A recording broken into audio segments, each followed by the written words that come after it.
წარმოიდგინეთ, თქვენ ხართ ერთ-ერთი იმ 10-დან, ვინც იცოდა ყველაფერი გია ჭანტურიას შესახებ. ყოველი მისი გადაადგილება, ყოველი შეხვედრა, ყოველი საიდუმლო მარშრუტი თბილისის ქუჩებში. თქვენ იცოდით, როდის ტოვებდა ის სახლს, რომელი მანქანით მოძრაობდა, ვინ იჯდა მის გვერდით. ახლა წარმოიდგინეთ, თქვენ უნდა აირჩიოთ ერთგულებასა და საკუთარ სიცოცხლეს შორის. 1993 წლის დეკემბერში ამ ადამიანებმა გააკეთეს არჩევანი, რომელმაც შეცვალა საქართველოს ისტორია. რა მაიძულა ისინი ღალატი ჩაედინათ თავიანთი ლიდერისთვის? ვინ იყო ის ადამიანი, რომელმაც იცოდა ზუსტად, სად იქნებოდა ჭანტურია იმ ფატალურ დღეს? და რატომ? ყველაზე მნიშვნელოვანი კითხვა. ეს ინფორმაცია მოხვდა მკვლელების ხელში სწორედ იმ მომენტში, როდესაც საქართველოს ახალი ხელისუფლება ყველაზე დაუცველი იყო. დოკუმენტები, რომლებიც შემორჩა უშიშროების სამსახურის არქივებში, ასახელებს 10 ადამიანს, ვისაც ჰქონდა წვდომა ჭანტურიას ყოველდღიურ განრიგზე. 10 სახელი, 10 ბიოგრაფია, 10 შესაძლო მოტივი. მათ შორის იყვნენ მძღოლები, რომლებიც ყოველ დილას ელოდნენ მას სახლის წინ. იყვნენ უსაფრთხოების თანამშრომლები, რომლებიც ამოწმებდნენ მარშრუტებს ყოველი გასვლის წინ. იყვნენ პოლიტიკური თანამოაზრეები, რომლებთანაც ის იყოფდა ყველაზე საიდუმლო გეგმებს. და იყო ერთი ადამიანი, რომელსაც ჰქონდა ყველაფერზე წვდომა, ყველა ინფორმაციაზე, ყველა საიდუმლოზე. ამ ადამიანის სახელი დღემდე არის ერთ-ერთი ყველაზე დაცული საიდუმლოება საქართველოს თანამედროვე ისტორიაში. რატომ? რადგან ის, ვინც იცის ეს სახელი, იცის მთელი ჭეშმარიტება იმის შესახებ, თუ როგორ მოხდა ერთ-ერთი ყველაზე სისხლიანი პოლიტიკური მკვლელობა პოსტსაბჭოთა სივრცეში. 1993 წლის დეკემბრის დასაწყისში თბილისი ცხოვრობდა განსაკუთრებული დაძაბულობის ატმოსფეროში. ქუჩებში ჯერ კიდევ ისმოდა ხმები იმ ადამიანების, ვინც ახსოვდათ სამოქალაქო ომის დღეები. ხელისუფლება ცვლიდა ხელს ისე სწრაფად, რომ ხალხს არ ჰქონდა დრო გაეგო, ვინ იყო მეგობარი და ვინ მტერი. გია ჭანტურია, ახალი შინაგან საქმეთა მინისტრი, იცოდა ამ საფრთხის შესახებ უკეთ, ვიდრე ნებისმიერი სხვა. მისი წინამორბედები ან გაიქცნენ ქვეყნიდან, ან დაიღუპნენ იდუმალ გარემოებებში. მან იცოდა, რომ ყოველი მისი ნაბიჯი აკვირდებოდნენ. მან იცოდა, რომ მისი მტრები არ იყვნენ მხოლოდ გარეთ, ქუჩებში, არამედ შიგნით, მის საკუთარ ოფისში, მის საკუთარ გუნდში. მაგრამ რა არ იცოდა ჭანტურია? ის არ იცოდა, რომ ერთ-ერთი იმ ადამიანებისგან, ვისაც ის ენდობოდა ყოველდღე, უკვე გადაწყვეტილი ჰქონდა მისი ბედი. ვინ იყო ეს ადამიანი? როგორ მოხდა ის ჭანტურიას ახლო წრეში? და რაც მთავარია, რატომ გადაწყვიტა მან ხალატი? ამ კითხვებზე პასუხის გასაცემად ჩვენ უნდა დაუბრუნდეთ უკან, 1991 წელს, როდესაც საქართველო მხოლოდ იწყებდა თავის დამოუკიდებლობის გზას. იმ დროს ჭანტურია იყო ახალგაზრდა პოლიტიკური აქტივისტი, რომელიც ებრძოდა საბჭოთა რეჟიმს. მის გარშემო იყვნენ ადამიანები, რომლებიც იზიარებდნენ მის იდეებს, მის ოცნებებს დამოუკიდებელი საქართველოს შესახებ. მაგრამ იმ ადამიანებს შორის, ვინც ყოველდღე იყო მის გვერდით, იყო ერთი, რომელსაც სხვა გეგმები ჰქონდა.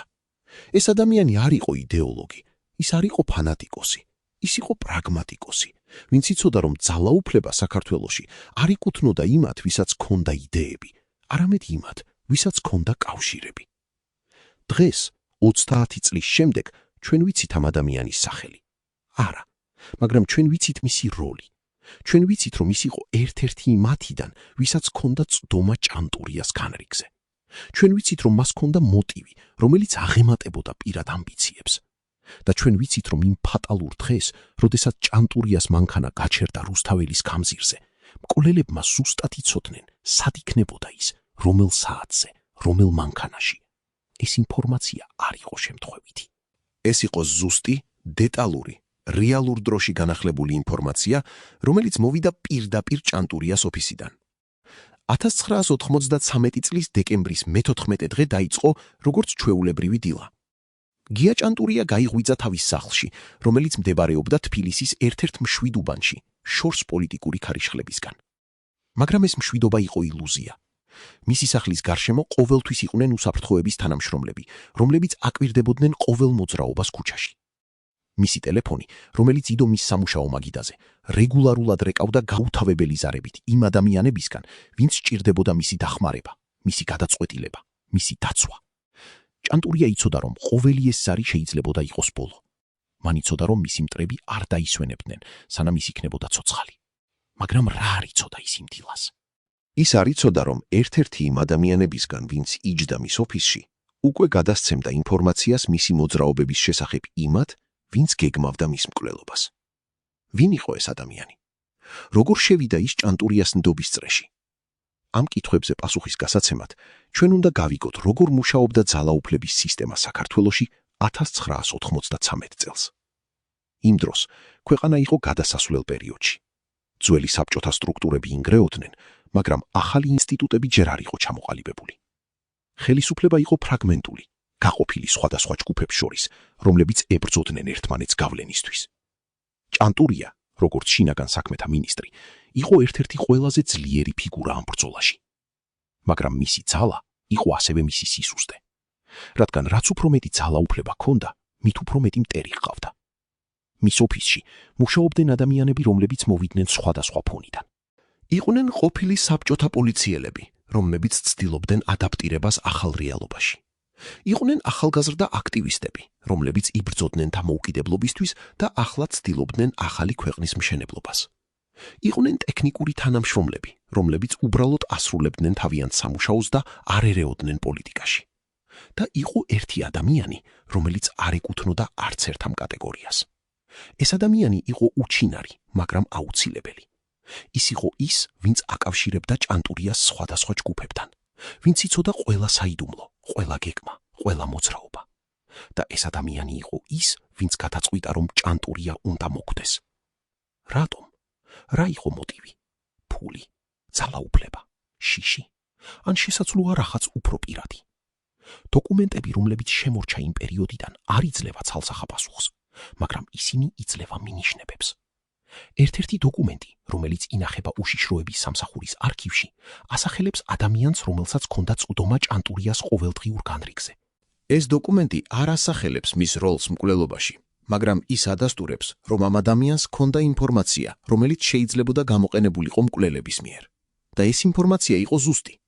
ის მოიცავდა არა მხოლოდ ჭანტურიას ოფიციალურ განრიგს, არამედ მის პირად გადაადგილებებს, მის საიდუმლო შეხვედრებს, მის უსაფრთხოების ღონისძიებებს. როგორ მოხდა ეს ინფორმაცია მკვლელების ხელში? ეს არის კითხვა, რომელზეც ჯერ კიდევ არ არის ოფიციალური პასუხი. მაგრამ არსებობს თეორია, რომელიც ეფუძნება მოწმეთა ჩვენებებს და არქივულ მასალებს. ეს თეორია ამბობს, რომ ინფორმაცია გადაეცა არა პირდაპირ, არამედ ირიბად, მესამე პირის მეშვეობით, რომელიც არ იყო პირდაპირ დაკავშირებული მკვლელებთან, მაგრამ რომელსაც ჰქონდა კავშირები იმ ჯგუფებთან, ვინც დაინტერესებული იყო ჭანტურიას მოსპობით. ეს მესამე პირი იყო ის, ვინც მოქმედებდა როგორც შუამავალი, როგორც ხიდი ჭანტურიას ოფისსა და მის მკვლელებს შორის. და ეს შუამავალი იყო ის, ვინც იცოდა ზუსტად, როდის და სად იქნებოდა ჭანტურია იმ ფატალურ დღეს. მაგრამ ვინ იყო ეს შუამავალი და რატომ დაეთანხმა ის ამ როლს? ეს არის საიდუმლოება, რომელიც ჯერ კიდევ ელოდება თავის გახსნას. იმ საღამოს, როდესაც ჭანტურია დატოვა თავისი ოფისი და გაემგზავრა სახლისკენ, მისი მანქანა, რომელიც იყო ჩვეულებრივი შავი ვოლგა, მოძრაობდა რუსთაველის გამზირზე, თბილისის ცენტრალურ არტერიაზე. ეს იყო მარშრუტი, რომელსაც ის ხშირად იყენებდა, მარშრუტი, რომელიც იყო ცნობილი მისი უსაფრთხოების თანამშრომლებისთვის, მისი მცხოვლებისთვის, მისი ახლო თანამშრომლებისთვის. მაგრამ იმ საღამოს ეს მარშრუტი იყო ცნობილი ასევე სხვებისთვის. მკვლელები, რომლებიც ელოდნენ მას გამზირზე, იცოდნენ ზუსტად, როდის გაივლიდა ის იმ ადგილს, სად გაჩერდებოდა მისი მანქანა, რა უსაფრთხოების ღონისძიებები იქნებოდა მოქმედი. ისინი იცოდნენ ყველაფერი, რადგან ვიღაც მათ უთხრა ყველაფერი. ვინ იყო ეს ვიღაც? როგორ მოახერხა მან ამ ინფორმაციის მიწოდება ისე, რომ არავინ შეამჩნია? ამ კითხვებზე პასუხის გასაცემად ჩვენ უნდა გავიგოთ, როგორ მუშაობდა კომუნიკაციის სისტემა ჭანტურიას ოფისში. იმ დროს არ არსებობდა თანამედროვე ტექნოლოგიები, რომლებიც საშუალებას მოგცემდა ინფორმაციის დაშიფრვას ან უსაფრთხო გადაცემას. ყველაფერი ხდებოდა ტელეფონით, პირადი შეხვედრებით, ან უბრალოდ სიტყვიერი შეტყობინებებით. ეს ნიშნავდა, რომ ნებისმიერ ადამიანს, ვისაც ჰქონდა წვდომა ჭანტურიას ოფისზე, შეეძლო მოისმინა საუბრები, წაეკითხა დოკუმენტები, დაეგო გეგმები. და ერთ-ერთმა ამ ადამიანმა გამოიყენა ეს წვდომა არა ჭანტურიას დასაცავად, არამედ მისი მოსასპობად. მაგრამ როგორ მოხდა ეს? როგორ შეძლო ამ ადამიანმა ინფორმაციის გადაცემა ისე, რომ არავინ შეამჩნია? პასუხი მდგომარეობს იმაში, რომ ეს ადამიანი არ იყო უბრალოდ ინფორმატორი. ის იყო ნდობის პირი, ადამიანი, რომელსაც ჭანტურია ენდობოდა სრულად, რომელსაც ჰქონდა წვდომა ყველაზე საიდუმლო ინფორმაციაზე. ეს ნდობა იყო ის, რაც საშუალებას აძლევდა მას მოქმედებას ყოველგვარი ეჭვის გარეშე. ის შეეძლო დაეძახა ჭანტურიას მძღოლს და ეთქვა, რომ მარშრუტი შეცვლილი იყო. ის შეეძლო დაეძახა უსაფრთხოების თანამშრომელს და ეთქვა, რომ გარკვეული ღონისძიებები არ იყო საჭირო. ის შეეძლო გაეკეთებინა ყველაფერი, რაც საჭირო იყო იმისთვის, რომ ჭანტურია ყოფილიყო დაუცველი იმ ფატალურ მომენტში. და ზუსტად ეს მოხდა. იმ საღამოს, როდესაც ჭანტურიას მანქანა გაჩერდა რუსთაველის გამზირზე, მკვლელები იყვნენ მზად. ისინი იცოდნენ ზუსტად სად იქნებოდა ის, რომელ საათზე, რა უსაფრთხოების ღონისძიებები იქნებოდა მოქმედი. და ისინი იცოდნენ ეს, რადგან ვიღაც მათ უთხრა. ეს ვიღაც იყო ადამიანი, რომელიც იყო ჭანტურიას ახლო წრეში, ადამიანი, რომელსაც ჰქონდა წვდომა ყველა ინფორმაციაზე, ადამიანი, რომელმაც გადაწყვიტა, რომ ჭანტურია უნდა მოკვდეს. მაგრამ ვინ იყო ეს ადამიანი და რატომ გააკეთა მან ეს? 30 წლის შემდეგ ჩვენ ჯერ კიდევ არ ვიცით ზუსტი პასუხი. მაგრამ ჩვენ ვიცით, რომ ეს ადამიანი არსებობდა. ჩვენ ვიცით, რომ მას ჰქონდა მოტივი, რომელიც აღემატებოდა პირად ამბიციებს. ჩვენ ვიცით, რომ მას ჰქონდა წვდომა ინფორმაციაზე, რომელიც გამოყენებულ იქნა ჭანტურიას მოსასփობად. და ჩვენ ვიცით, რომ ეს ადამიანი ჯერ კიდევ არის თავისუფალი, ცხოვრობს თავის ცხოვრებას. შესაძლოა თბილისში, შესაძლოა სხვაგან. ატარებს თავის საიდუმლოებას, რომელიც შეიძლება ერთ დღეს გახსნას მთელი ჭეშმარიტება იმის შესახებ, თუ ვინ მოკლა გია ჭანტურია და რატომ. რა ხდებოდა ჭანტურიას ოჯახში იმ დღეებში, როდესაც მთელი საქართველო ელოდა პოლიტიკურ ქარიშხალს? მისი ცოლი, რომელიც ყოველ საღამოს ელოდა მას სახლში, იწყებდა ამჩნევდეს ცვლილებებს მის ქცევაში. ის ხდებოდა უფრო ჩუმი, უფრო გაფიქრებული, უფრო დისტანცირებული. როდესაც ის სახლში ბრუნდებოდა, ის აღარ საუბრობდა თავის სამუშაოზე, აღარ იზიარებდა თავის გეგმებს, აღარ ეხუმრებოდა თავის შვილებს. ის უბრალოდ იჯდა თავის კაბინეტში, აფიქრებდა რაღაცას, რაც აშკარად აწუხებდა მას, მაგრამ რაზეც ის არ საუბრობდა არავისთან. მისი ცოლი ცდილობდა ჰკითხოს, რა ხდებოდა, მაგრამ ის მხოლოდ პასუხობდა: ყველაფერი რიგზია, არ ინერვიულო. მაგრამ ყველაფერი არ იყო რიგზე და ის ამას იცოდა. ერთ საღამოს, დეკემბრის დასაწყისში, ჭანტურიამ დაურეკა თავის ძმას, რომელიც ცხოვრობდა ქუთაისში. საუბარი იყო მოკლე, მაგრამ ძმას დარჩა შთაბეჭდილება, რომ გია ცდილობდა რაღაცის თქმას, მაგრამ ვერ ბედავდა. ის კითხა მას, როგორ იყო ოჯახი, როგორ იყო ბავშვები და შემდეგ უეცრად დაამატა: თუ რამე მოხდება, იზრუნე ჩემს ოჯახზე. ძმამ ჰკითხა, რას გულისხმობდა, მაგრამ გია უბრალოდ გაიცინა და თქვა: არაფერი, უბრალოდ ასე. მაგრამ ის ხმა, რომლითაც მან ეს თქვა, არ იყო ჩვეულებრივი. ის იყო ხმა ადამიანისა, რომელიც იცოდა, რომ რაღაც საშიში მოახლოებდა, მაგრამ არ იცოდა, როგორ შეიჩერებინა ეს. ის იყო ხმა ადამიანისა, რომელიც გრძნობდა, რომ მისი დრო იწურებოდა, მაგრამ არ იცოდა, რამდენი დრო ჰქონდა დარჩენილი. რატომ არ უთხრა ჭანტურიამ თავის ოჯახს იმის შესახებ, რაც მას აწუხებდა? რატომ არ გაუზიარა თავის შიშები თავის ახლო ადამიანებს? პასუხი მდგომარეობს იმაში, რომ მან იცოდა. ნებისმიერი სიტყვა, რომელსაც ის თქვამდა, შეიძლებოდა გამოყენებულიყო მის წინააღმდეგ. მან იცოდა, რომ მისი ტელეფონები მოსმენილი იყო, მისი საუბრები ჩაწერილი იყო, მისი ყოველი ნაბიჯი აკვირდებოდნენ. მან იცოდა, რომ თუ ის თქვამდა რაიმეს თავის ოჯახისთვის, ეს ინფორმაცია მალევე მოხდებოდა მის მტრების ხელში. და ის არ სურდა, რომ მისი ოჯახი ჩაერთო იმ საშიშ თამაშში, რომელშიც ის თავად იყო ჩართული. ის ცდილობდა დაეცვა ისინი ერთადერთი გზით, რომელიც მას ჰქონდა: დუმილით. მაგრამ ეს დუმილი იყო ასევე მისი სისუსტე, რადგან სანამ ის ინახავდა თავის შიშებს საკუთარ თავში, მისი მტრები მუშაობდნენ. ისინი აგროვებდნენ ინფორმაციას, აგროვებდნენ მოკავშირეებს, აგროვებდნენ რესურსებს და ისინი ელოდნენ სწორ მომენტს, რომ დაერტყათ. ეს მომენტი მოვიდა უფრო სწრაფად, ვიდრე ჭანტურია ფიქრობდა. და როდესაც ის მოვიდა, ის აღმოჩნდა სრულიად მარტო, გარშემორტყმული ადამიანებით, რომელთაგან ერთ-ერთი უკვე გადაწყვეტილი ჰქონდა მისი ბედი. 1993 წლის დეკემბრის მე-11 დღეს ჭანტურიას ოფისში შემოვიდა ადამიანი, რომელსაც არავინ ელოდა. ეს იყო ვიზიტორი, რომელიც არ იყო რეგისტრირებული ოფიციალურ სტუმრების სიაში. ადამიანი, რომელსაც ჰქონდა უფლება შემოსულიყო ყოველგვარი წინასწარი შეტყობინების გარეშე. საქართველოში იმ დროს არსებობდა არაოფიციალური სია ადამიანებისა, რომლებსაც ჰქონდათ ეს პრივილეგია. ეს იყვნენ ადამიანები, რომლებიც იყვნენ ან ძალიან ახლო მეგობრები, ან ძალიან ძლიერი მოკავშირეები, ან ძალიან საშიში მტრები, რომლებთანაც უნდა შენარჩუნებულიყო დიალოგი. ეს კონკრეტული ვიზიტორი ეკუთვნოდა ერთ-ერთ ამ კატეგორიას, მაგრამ რომელს ეს დღემდე არის საიდუმლოება. რა მოხდა იმ შეხვედრაზე? არავინ არ იცის ზუსტად, რადგან ჭანტურია და მისი ვიზიტორი საუბრობდნენ მარტო, დახურულ კაბინეტში, სადაც არავინ შეეძლო მოესმინა. მაგრამ ერთ-ერთი თანამშრომელი, რომელიც იმ დროს იყო ოფისში, მოგვიანებით იხსენებდა, რომ მან გაიგონა ამაღლებული ხმები. ის ვერ გაიგო, რაზე საუბრობდნენ, მაგრამ მან შეამჩნია, რომ როდესაც ვიზიტორი გავიდა, ჭანტურია გამოიყურებოდა ისე, თითქოს მას რაღაც ძალიან შემაშფოთებელი უთხრეს. მისი სახე იყო ფერმკრთალი, მისი ხელები ოდნავ კანკალებდა და ის დიდხანს იჯდა თავის მაგიდასთან, უყურებდა ფანჯარას, არაფერს არ ამბობდა.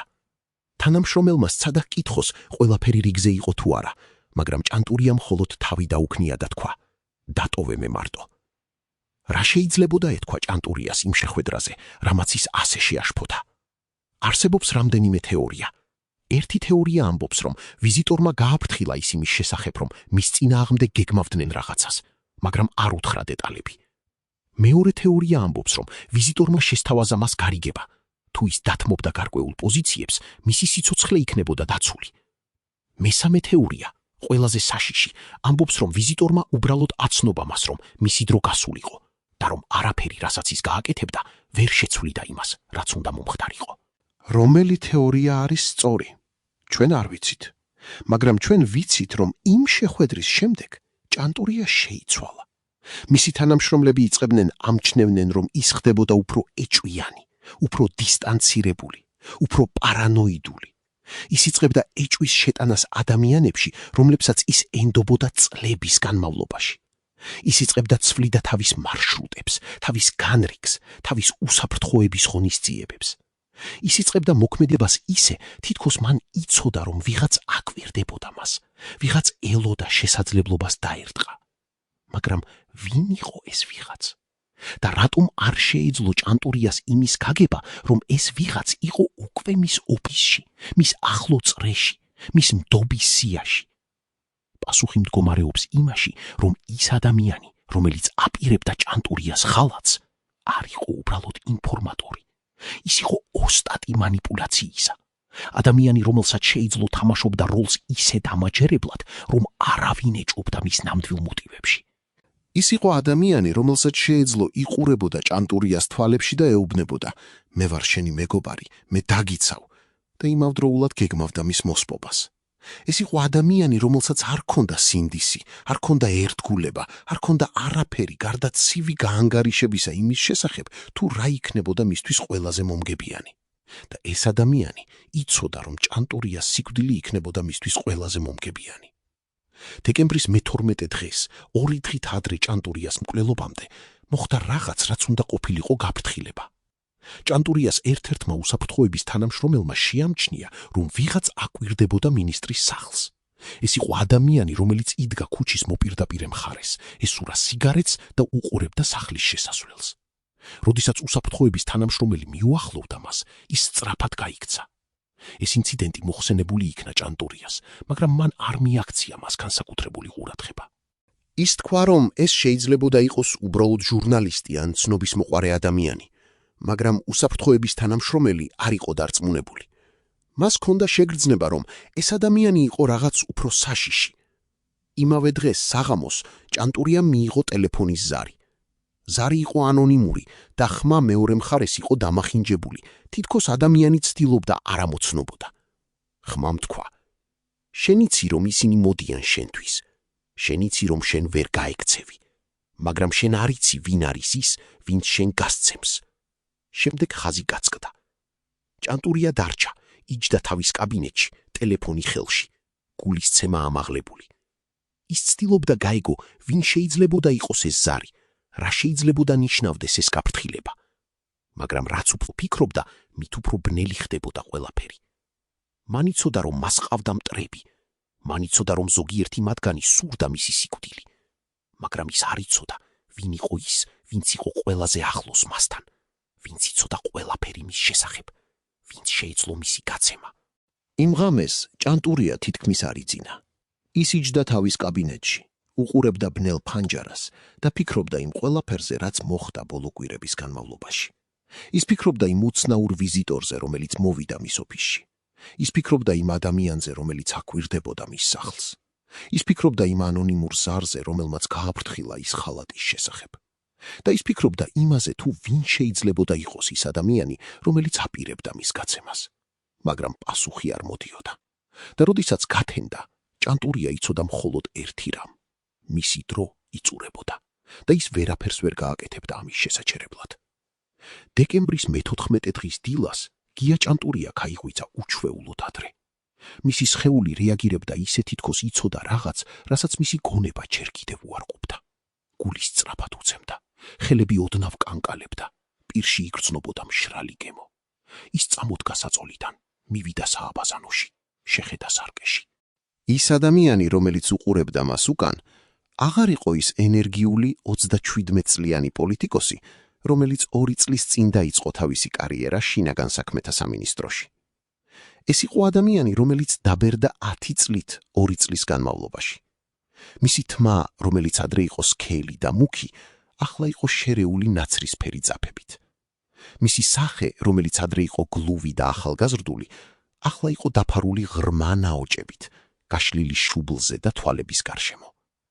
მისი მზერა, რომელიც ადრე იყო მკვეთრი და თავდაჯერებული, ახლა იყო დაღლილი და შეშფოთებული.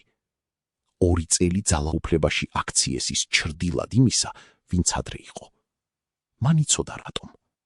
ყოველი დღე, რომელიც ის ატარებდა იმ თანამდებობაზე, იყო დღე მუდმივი დაძაბულობისა, მუდმივი ეჭვისა, მუდმივი შიშისა.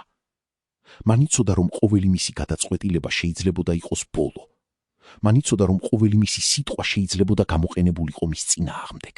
მან იცოდა, რომ ყოველი მისი ნაბიჯი აკვირდებოდნენ ადამიანები, რომლებიც ელოდნენ მის შეცდომას, მის სისუსტეს, მის დაცემას.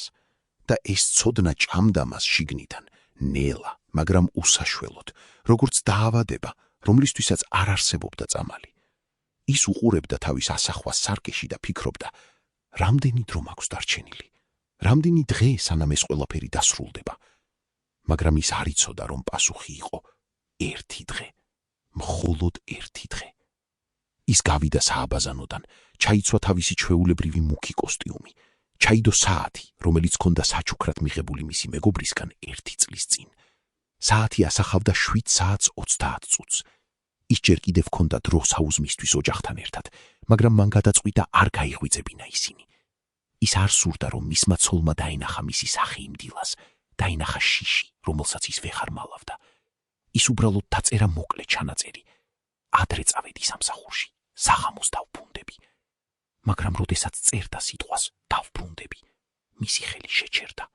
რაღაც მის შიგნით ეუბნებოდა, რომ ეს სიტყვა იყო ტყუილი, რომ ის არ დაბრუნდებოდა, რომ ეს იყო ბოლო დილა, რომელსაც ის ატარებდა ამ სახლში. ის გავიდა სახლიდან ჩუმად, დახურა კარი ფრთხილად, რომ არ გაეღვიძებინა არავინ. გარეთ, ქუჩაზე, ელოდა მისი მანქანა, შავი ვოლგა, რომელიც იყო მისი ოფიციალური სატრანსპორტო საშუალება. მძღოლი, რომელიც ყოველთვის ელოდა მას ზუსტად 7 საათს და 30 წუთზე. იდგა მანქანის გვერდით, ეწეოდა სიგარეტს. როდესაც დაინახა ჭანტურია, გააქრო სიგარეტი და გახსნა უკანა კარი. ჭანტურია ჩაჯდა, მძღოლი დახურა კარი, შემოვიდა წინა სავარძელზე, დაუწყო ძრავა. მანქანა დაიძრა ნელა, გაემართა ცარიელ დილის ქუჩებში.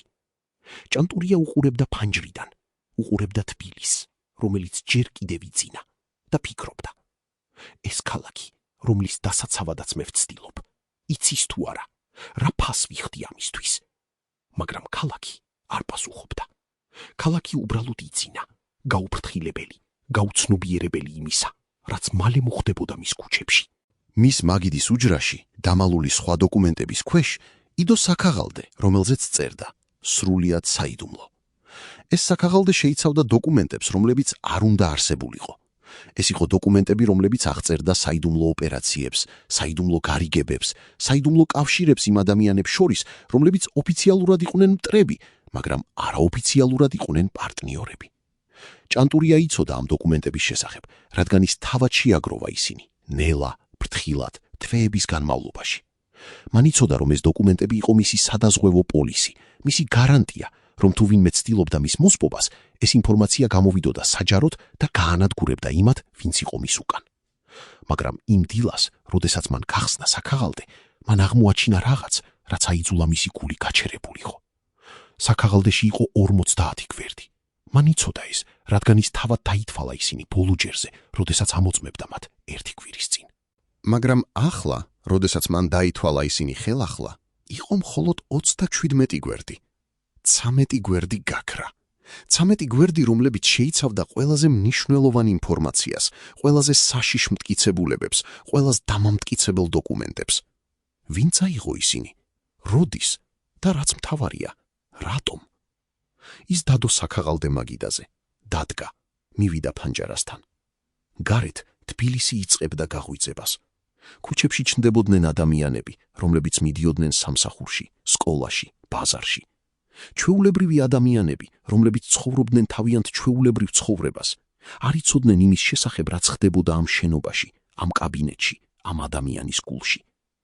ჭანტურია უყურებდა მათ და ფიქრობდა, თუ მე დღეს დავიღუპები, გაიგებენ თუ არა ისინი ოდესმე, რატომ მოხდა ეს? გაიგებენ თუ არა, ვინ იყო ნამდვილი ბრალეული? დეკემბრის მე-14 დღის შუადღე.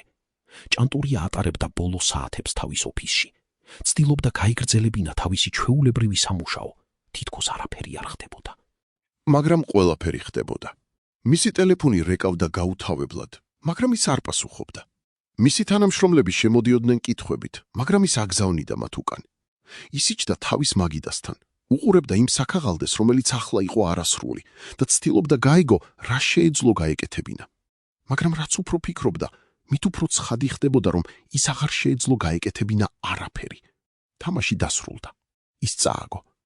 მაგრამ ვინ მოიგო? ვინ იყო ის ადამიანი, რომელმაც ყველაფერი დაგეგმა ასე ზუსტად, ასე ფრთხილად, ასე ეფექტურად? ჭანტურია იწყებდა ესმოდა. ის იწყებდა ხედავდა ნიმუშს, რომელიც ადრე იყო დამალული. ის იწყებდა იხსენებდა მცირე დეტალებს, მცირე ინციდენტებს, მცირე უცნაურობებს, რომლებიც მოხდა ბოლო თვეების განმავლობაში. ის იხსენებდა, როგორ ერთ-ერთმა მისმა თანამშრომელმა უეცრად შეიცვალა თავისი ქცევა, გახდა უფრო ყურადღებიანი, უფრო მზრუნველი, უფრო ახლო. ის იხსენებდა, როგორ ეს ადამიანი იწყებდა კითხოს კითხვებს მის გეგმების შესახებ, მისი მოძრაობების შესახებ, მის შეხვედრების შესახებ. ის იხსენებდა, როგორ ეს ადამიანი ყოველთვის იყო იქ, სადაც ხდებოდა რაღაც მნიშვნელოვანი, ყოველთვის იყო ახლოს, ყოველთვის იყო ხელმისაწვდომი. და უეცრად ყველაფერი გახდა ცხადი. ჭანტურია იცოდა. მან იცოდა, ვინ იყო ის ადამიანი, რომელმაც გასცა ის. მან იცოდა, ვინ წაიღო ის დოკუმენტები მისი მაგიდიდან. მან იცოდა, ვინ გადასცა ინფორმაცია მისი მოძრაობების შესახებ იმათ, ვინც აპირებდა მის მკვლელობას. მაგრამ ეს ცოდნა მოვიდა ძალიან გვიან, რადგან იმ მომენტში, როდესაც ჭანტურია გაიგო ჭეშმარიტება, მისი ტელეფონი დარეკა. ის აიღო ტრუბკა. ხმა მეორე მხარეს თქვა: მინისტრო, თქვენ უნდა წახვიდეთ გადაუდებელ შეხვედრაზე. მანქანა ელუდება ქვემოთ. ჭანტურია იცოდა, რომ ეს იყო ხაფანგი. მან იცოდა, რომ თუ ის ჩავიდოდა ქვემოთ, თუ ის ჩაჯდებოდა იმ მანქანაში, ის ახარასოდეს დაბრუნდებოდა. მაგრამ რა შეიცვლო გაიკეთებინა? თუ ის უარს იტყოდა, ისინი მოვიდოდნენ აქ. თუ ის ცდილობდა გაქცევას, ისინი დაიჭერდნენ მას. თუ ის ცდილობდა დახმარების მოთხოვნას, ვინ დაეხმარებოდა მას? ვინ იყო ის, ვისაც ის შეეძლო ეინდო, როდესაც ის ადამიანი, რომელსაც ის ყველაზე მეტად ენდობოდა, აღმოჩნდა მისი ხალატი. ის დადგა ნელა. ჩაიცვა თავისი ქურქი. აიღო თავისი ჩანთა. ის გავიდა თავისი კაბინეტიდან. ჩავიდა დერეფანში. მისი თანამშრომლები უყურებდნენ მას, მაგრამ არავინ არაფერს არ ამბობდა. ისინი იცოდნენ. ისინი ყველანი იცოდნენ, რომ რაღაც ხდებოდა, რომ რაღაც არ იყო რიგზე, რომ მათი მინისტრი მიდიოდა სადღაც, საიდანაც ის შესაძლოა არ დაბრუნებულიყო. მაგრამ არავინ არაფერს არ აკეთებდა. არავინ არაფერს არ ამბობდა. ისინი უბრალოდ უყურებდნენ, როგორ გადიოდა ის მათ გვერდით, როგორ შედიოდა ლიფტში, როგორ ქრებოდა მათი თვალწინ. ლიფტი ჩავიდა ქვემოთ ნელა, ძალიან ნელა. თითქოს დრო გაჩერებულიყო. ჭანტურია იდგა ლიფტში, უყურებდა თავის ასახვას ლითონის კედელზე და ფიქრობდა. ეს არის ბოლო. ის არის ბოლო მომენტი, როდესაც მე ვარ ცოცხალი, თავისუფალი, დამოუკიდებელი. როდესაც ლიფტის კარი გაიღება, როდესაც მე გავალ გარეთ, როდესაც მე ჩავჯდები იმ მანქანაში, ყველაფერი შეიცვლება და მე ვერაფერს ვერ გავაკეთებ ამის შესაჩერებლად. ლიფტის კარი გაიღო, ჭანტურია გავიდა. გარეთ, შენობის წინ, იდგა მანქანა. შავი ვოლგა, ზუსტად ისეთივე, როგორიც იყო მისი ოფიციალური მანქანა. მაგრამ ეს არ იყო მისი მანქანა. ეს იყო სხვა მანქანა, სხვა მძღოლით, სხვა დანიშნულებით. ჭანტურია მიუახლოვდა მას ნელა. მძღოლი გახსნა უკანა კარი.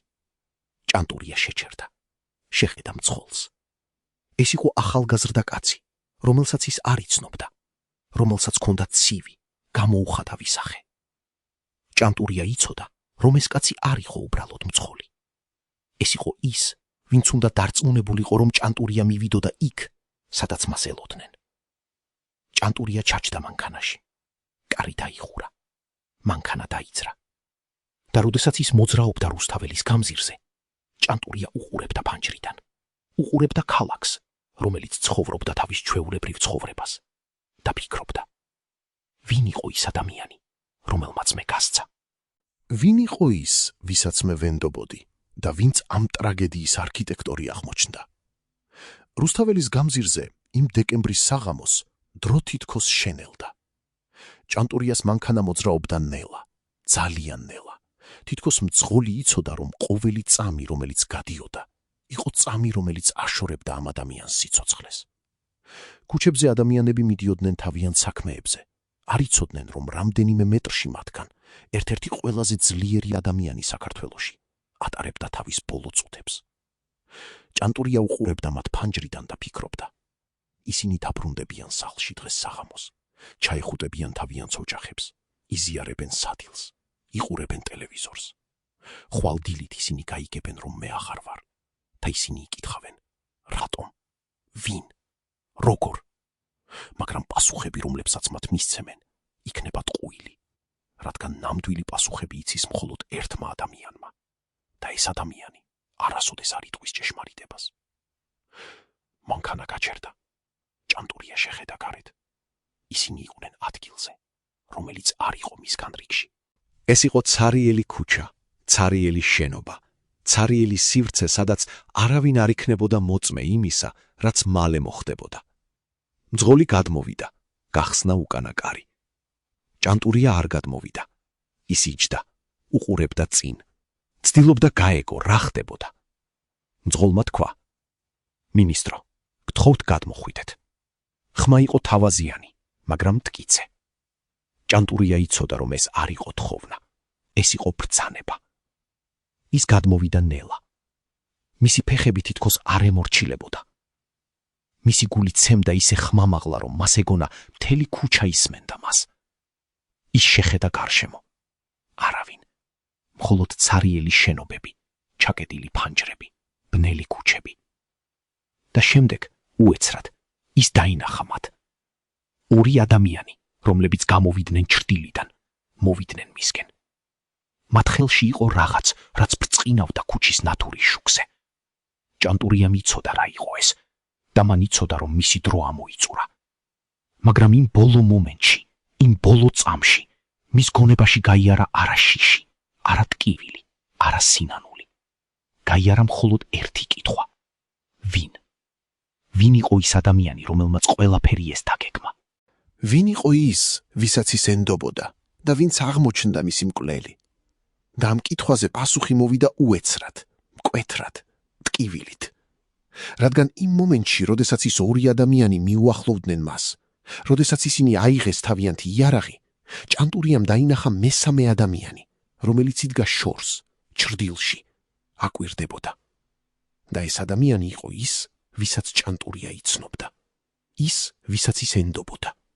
ის, ვისაც ის უყვარდა როგორც ძმას. 30 წლის შემდეგ ჩვენ ვიცით ბევრი რამ იმის შესახებ, რაც მოხდა იმ საღამოს. ჩვენ ვიცით, რომ ჭანტურია მოკლეს რუსთაველის გამზირთან ახლოს. ჩვენ ვიცით, რომ მკვლელები იყვნენ პროფესიონალები, რომლებმაც იცოდნენ ზუსტად რა აკეთებდნენ. ჩვენ ვიცით, რომ ისინი გაქცნენ და არასოდეს დაიჭირეს.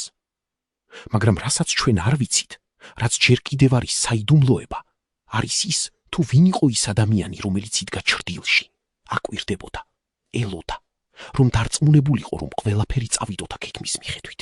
არსებობს დოკუმენტი, რომელიც ინახება უშიშროების სამსახურის არქივში. დოკუმენტი, რომელიც არასოდეს გამოქვეყნებულა. დოკუმენტი, რომელზე წვდომა აქვს მხოლოდ რამდენიმე ადამიანს.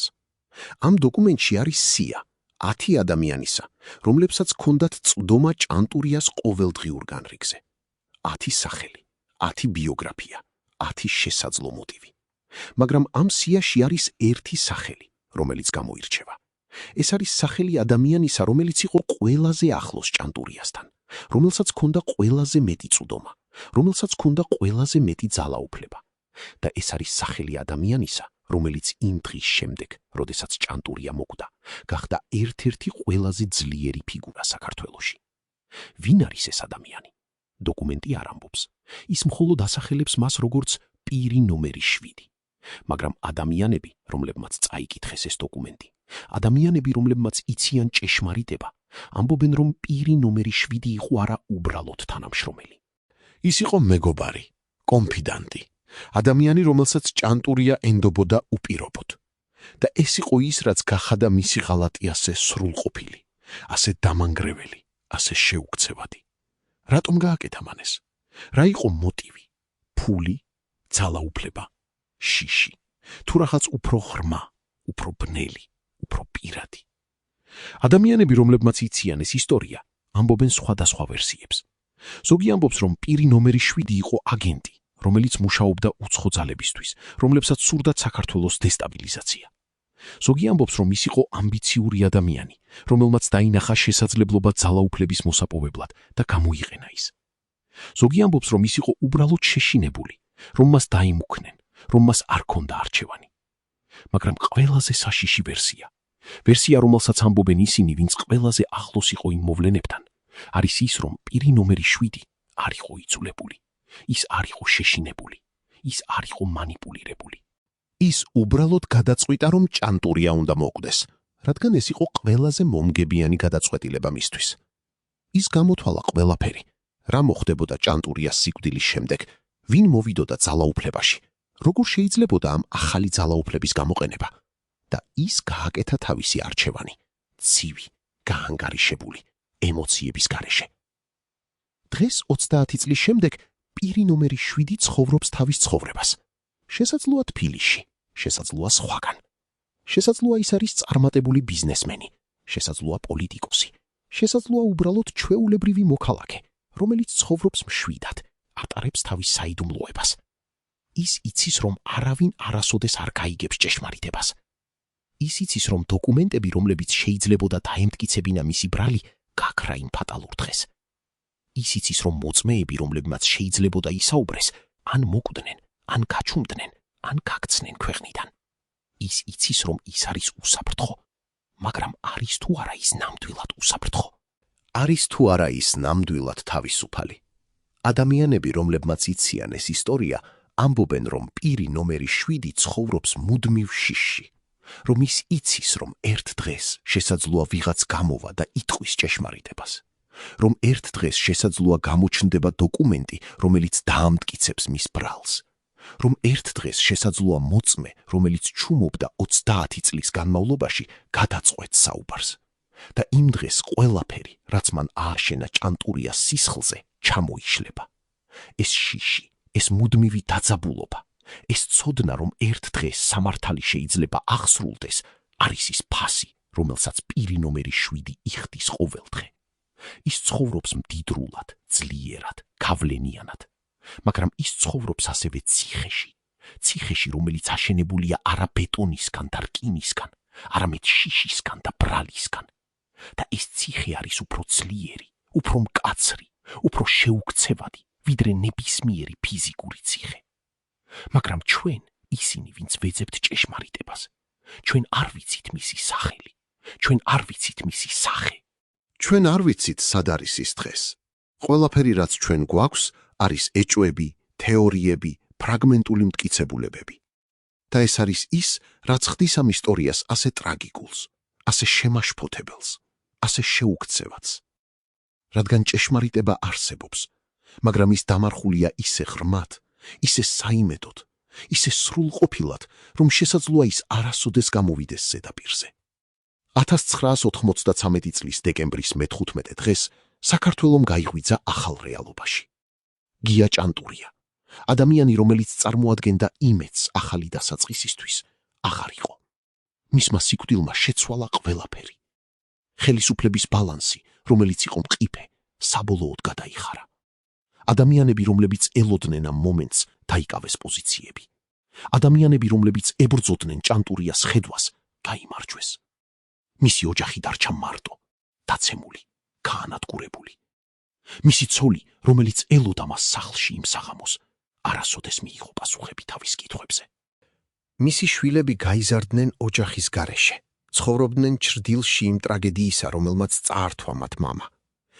მისი ძმა, რომელსაც ჭანტურიამ დაურეკა რამდენიმე დღით ადრე და უთხრა იზრუნე ჩემს ოჯახზე, ცდილობდა შეესრულებინა ეს დაპირება, მაგრამ როგორ შეიძლებოდა შევსება იმ სიცარიელისა, რომელიც დატოვა ჭანტურიამ. მისი თანამშრომლები, ისინი, ვინც მუშაობდნენ მასთან ყოველდღე, გაიფანტნენ. ზოგი დარჩა სამსახურში, ცდილობდა გაეგრძელებინა ის, რაც ჭანტურიამ დაიწყო. ზოგი გაიქცა ქვეყნიდან, შეშინებული, რომ ისინი იქნებოდნენ შემდეგი. ზოგი უბრალოდ გაჩუმდა, გადაწყვიტა, რომ უსაფრთხოება უფრო მნიშვნელოვანი იყო, ვიდრე ჭეშმარიტება. და ერთი მათგანი, პირი ნომერი 7, დაიწყო თავისი აღმავლობა, ნელა, ფრთხილად, მაგრამ უსაშველოდ. აშენებდა თავის იმპერიას იმ ნანგრევებზე, რომლებიც დატოვა ჭანტურიას სიკვდილმა. საქართველო, როგორც ქვეყანა, შეიცვალა. ის გზა, რომელზეც ჭანტურია ცდილობდა მის წაყვანას, დაიკარგა. ახალი გზა, რომელიც გაიხსნა მისი სიკვდილის შემდეგ, იყო უფრო ბნელი, უფრო საშიში, უფრო არაპროგნოზირებადი. ძალაუფლება გადავიდა ხელში ადამიანებისა, რომლებიც არ იზიარებდნენ ჭანტურიას ხედვას, რომლებსაც ჰქონდათ სხვა გეგმები, სხვა ინტერესები, სხვა მოკავშირეები. და ეს ცვლილება იგრძნობოდა ყველგან, პოლიტიკაში, ეკონომიკაში, საზოგადოებაში. მაგრამ ყველაზე დიდი ცვლილება იყო ის, რაც მოხდა ადამიანთა გულებში. ჭანტურიას სიკვდილი არ იყო უბრალოდ პოლიტიკური მკვლელობა. ის იყო სიმბოლო იმისა, რომ ძალაუფლება საქართველოში არ ეკუთვნოდა იმათ, ვისაც ჰქონდა იდეები, არამედ იმათ, ვისაც ჰქონდა ძალა. რომ ნდობა იყო სისუსტე, რომელიც შეიძლებოდა გამოყენებულიყო თქვენს წინააღმდეგ. რომ ერთგულება იყო ილუზია, რომელიც ქრებოდა, როდესაც ფსონი ხდებოდა ძალიან მაღალი. ეს გაკვეთილი ისწავლა მთელმა თაობამ, თაობამ, რომელიც გაიზარდა 1993 წლის შემდეგ. თაობამ, რომელიც დღესაც ცხოვრობს ამ გაკვეთილის ჭრდილში. დღეს, 30 წლის შემდეგ, ჭანტურიას სახელს ახსენებენ როგორც გმირს, როგორც მოწამეს, როგორც ადამიანს, რომელმაც გასწირა თავისი სიცოცხლე საქართველოს მომავლისთვის. მაგრამ ეს გახსენება არის ასევე შეხსენება იმისა, რაც დაიკარგა იმ დღეს. დაიკარგა არა მხოლოდ ერთი ადამიანი, არამედ მთელი ხედვა, მთელი იმედი, მთელი შესაძლებლობა იმისა, რომ საქართველო შეიძლებოდა ყოფილიყო სხვაგვარი. მაგრამ მთავარი კითხვა რჩება უპასუხოდ. ვინ იყო ის ადამიანი, რომელმაც ჭანტურიას მანქანის მარშრუტი გადასცა მკვლელებს? ვინ იყო პირი ნომერი 7? და რატომ? ყველაზე შემაშფოთებელი კითხვა. ეს ადამიანი ჯერ კიდევ არის თავისუფალი, ცხოვრობს, სუნთქავს, ხოლო ჭანტურიას ოჯახი ჯერ კიდევ ელოდება სამართლიანობას. შესაძლოა ერთ დღეს ვინმე გამოვა და ითხოვის ჭეშმარიტებას. შესაძლოა ერთ დღეს გამოჩნდება დოკუმენტი, რომელიც დაასახელებს სახელს. შესაძლოა ერთ დღეს მოწმე, რომელიც ჩუმობდა 30 წლის განმავლობაში, გადაწყვეტს საუბარს. მაგრამ სანამ ეს დღე მოვა, ჩვენ ვცხოვრობთ გაურკვევლობაში, ვცხოვრობთ ეჭვებში, ვცხოვრობთ ცოდნაში, რომ სადღაც ვიღაცა მიცის ჭეშმარიტება, მაგრამ ირჩევს დუმილს. და ეს დუმილი, ეს საიდუმლოება, ეს უპასუხო კითხვა არის ის, რაც აქცევს ჭანტურიას ისტორიას არა მხოლოდ ტრაგედიად, არამედ გაფრთხილებად. გაფრთხილებად იმის შესახებ, რომ ძალაუფლება ყოველთვის მოდის ფასად, რომ ნდობა შეიძლება იყოს ფატალური, რომ ჭეშმარიტება შეიძლება დაიმარხოს, მაგრამ ის არასოდეს არ კვდება სრულად. ის ელოდება, ჩუმად, მოთმინებით, იმ დღეს, როდესაც ის საბოლოოდ გამოვა ზედაპირზე და მოითხოვს თავის სამართალს. მაგრამ მოვა თუ არა ეს დღე? ან ჭანტურიას საიდუმლოება დარჩება გამარხული სამუდამოდ, როგორც ის დოკუმენტები, რომლებიც გაქრა მისი მაგიდიდან იმ ფატალურ დეკემბრის დღეს. ეს არის კითხვა, რომელზეც პასუხს მხოლოდ დრო მოგცემს. და სანამ ეს პასუხი მოვა, ჩვენ ვაგრძელებთ ძებნას, ვაგრძელებთ კითხვას, ვაგრძელებთ იმედს, რომ ერთ დღეს სამართლიანობა აღსრულდება. არა მხოლოდ ჭანტურიასთვის, არამედ ყველა იმ ადამიანისთვის, ვინც დაიღუპა ძალაუფლების თამაშში, ყველა იმ ოჯახისთვის, რომლებიც დარჩნენ უპასუხოდ კითხვებით, ყველა იმ თაობისთვის, რომელიც გაიზარდა ამ ტრაგედიის ჩრდილში.